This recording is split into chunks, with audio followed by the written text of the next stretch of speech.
doing? I'm well. How are you? I'm doing great. Thank you for your time today. How's Of it course. going and how are you holding up, my friend? Pretty good. I didn't leave my apartment yesterday. I'm good. I'm just like hanging out with my cats and working on my computer and trying to keep busy with some projects and stuff. You might hear them. They always get kind of wild whenever I Zoom. I don't know why. That's They try okay to steal the show. because they want the attention. Exactly. Yeah, yeah. What about you? They want to be stars. Yeah. Well, congratulations on everything. So much to talk about. First of all, obviously grew up in Burlington, came to Toronto, went to the ballet school here, and then of course you went to Juilliard. What amazing, opportunities for you that you've had. And then you're this fantastic dancer and everything, and then you decide to also take on some acting. Why did you decide to do that? What was the impetus for that? It was actually kind of by chance. So I grew up doing competitive dance in Burlington and Brampton, Oakville. I kind of moved around studios, and it was at a dance competition that a talent agent happened to be in the audience and spotted me. I was in grade 11, so I was, I think, 16 at the time. Yeah. And he requested a meeting with me, and I kind of waited until the end of the school year, took a meeting with him. He decided that, you know what, I already have 12 other brown-haired boys on my roster. I'm not interested.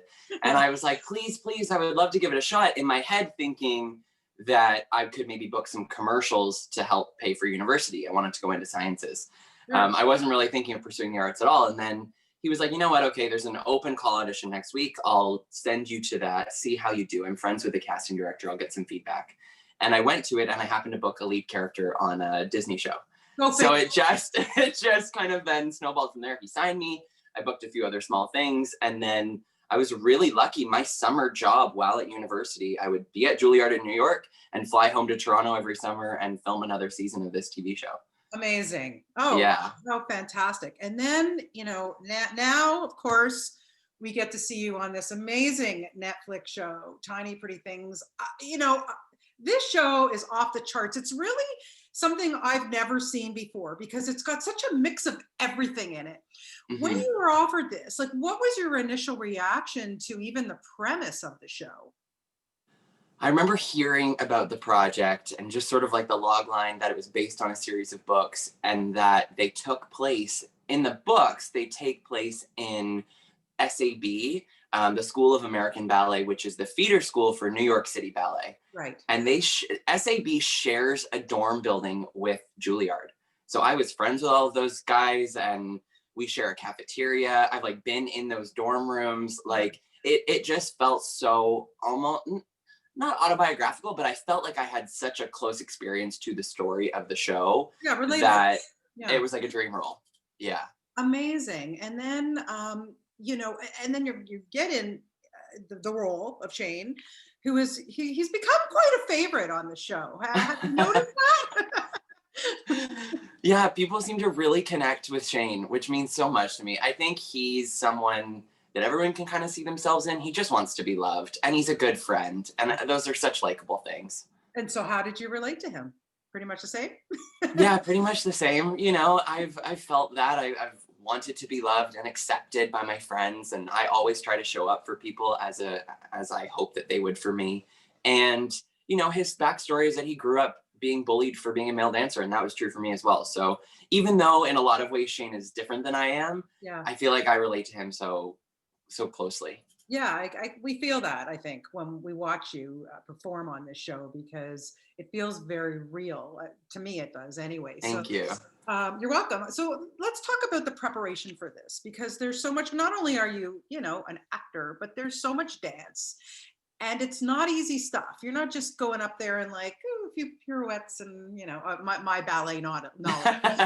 But tell me a little bit about the preparation, even just going into it, because it had to have been pretty intense. Yeah, I mean, I was really lucky. I actually had pretty much quit dancing before auditioning for the show, and then just sort of why? I had gone overseas for a project and had sort of a sour taste in my mouth after that experience, and also, like I said, I had been experiencing the acting, film, and TV world and the classical concert dance world.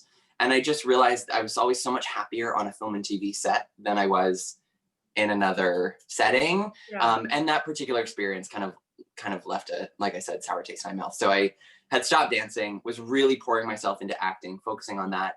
And then I just happened to take some ballet classes to stay in shape, kind of like you would with a yoga class. So I started doing that for a few months, and then the audition came up. So I was really happy that I had been doing that just to be somewhat in shape for the audition, to show them that I had potential. And then as soon as I booked the role, I was a fiend with working out, hot yoga classes, ballet classes on my own time to prepare for what we then had was 2.5 weeks of dance rehearsal, basically like ballet boot camp leading up to starting filming. Wow. And then, you meet your fellow castmates. And I wanted to ask you about bonding with them and what that was like. Because you say, you're thrown into this boot camp. So that had to have helped for sure. But there's something very special about when you watch this show, the camaraderie. And yes, there's ups and downs and there's dramas, and we know it's the story and has to flow. But tell me a little bit about working with this cast and how you guys bonded. I think we were so fortunate that all of us, the show meant something similar to all of us. So we all entered into it, not at like ground zero, but at a place where we all knew what a huge opportunity this was. Mhm. And we're all what our producers called like unicorns. They did, I want to say, like 6 international searches looking for all of us for this show, because they needed people that were so specific to the role, but could also carry the dance caliber. And so we felt special being there. Yeah. It felt like a special project that was so unique. Never really has there been a show like this where, I mean, on a lot of ballet shows, they dance double people. So it just felt special from the beginning, and we all just wanted to do the work. And I think that speaks to our dance background too. We're like not afraid to get sweaty in the studio and look gross and pour ourselves into a project. And that translated to our on-camera work as well. And I think because of dance, there's a different intimacy with partnering that influenced our friendships right off the bat. Yeah, and you also, during pandemic, obviously, you've started up your own little web series that has been doing extremely well. It's very, very It's been doing really well, yeah. Yeah, were you surprised? Like, what was when you started doing this, was it just to kind of show, behind the scenes, that kind of thing? But now it's grown into something quite huge. Yeah, I planned to do like just a Chicago vlog. Yeah. And then I just started after that was kind of early on into our shoot. And then I just started like filming a lot. Kashmir was sort of the photographer and I was sort of the videographer in the cast. And so I was really just doing it to like remember everything, soak it up as much as we could. And then I realized I had over 800 videos and was like, I should do something with these. So I started trying to cut them together, but it was if you watch the behind the scenes videos, they're quite chaotic. Our energy together is quite crazy, but I kind of segmented them into like on set, in our trailers, dance rehearsal. Like I tried to find a theme that would make sense of the videos. And then the audience of the show has just loved seeing this behind the scenes look. And for us as castmates, it's such a nice time capsule to look back on and remember everything. Absolutely. But yeah, that's what I'm saying. When you love a show so much, and this show obviously has quite a fan base, no question about it. I mean, I know personally, there's so many shows that I watch and I go, God, I would love to know what happens behind the scenes. So this is a great added value. Like Netflix, thank you. Freaking out here going, maybe we need to hire him for something else.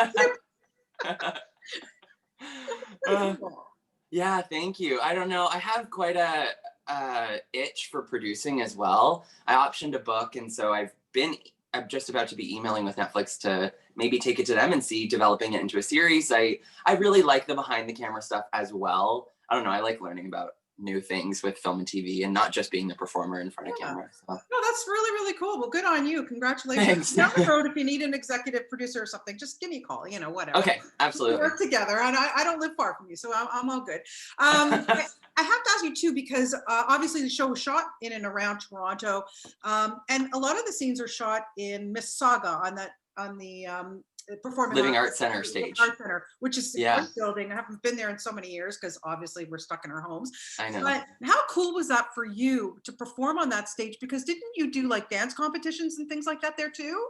I've danced on that stage since I was like 11 or 12. Amazing. Yeah. And then, did dance competitions, dance recitals on that stage, then filmed The Next Step, the previous TV show I did. That was where we filmed Nationals. So I was on another TV show filming on that stage.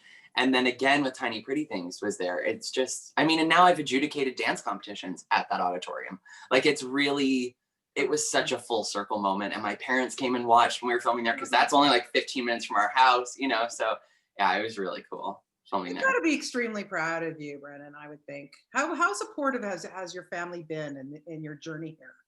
The most supportive. I don't think I would have continued dancing without them. They just were like always had my back. I've told this story before, but when I was getting bullied really badly, my dad picked a solo song for me, told my choreographer I had to use it, and it was Don't Give Up by Josh Groban, became my like anthem in grade 9. It was my like anthem to listen to, and the message of the song was Don't give up, you are loved, and I've always felt that with my family. Amazing. That's the most important. So at the end of the day, I was wondering, you know, like I say, the show has everything. There's so much going on here, but why do you think people are really connecting to it, and especially your character?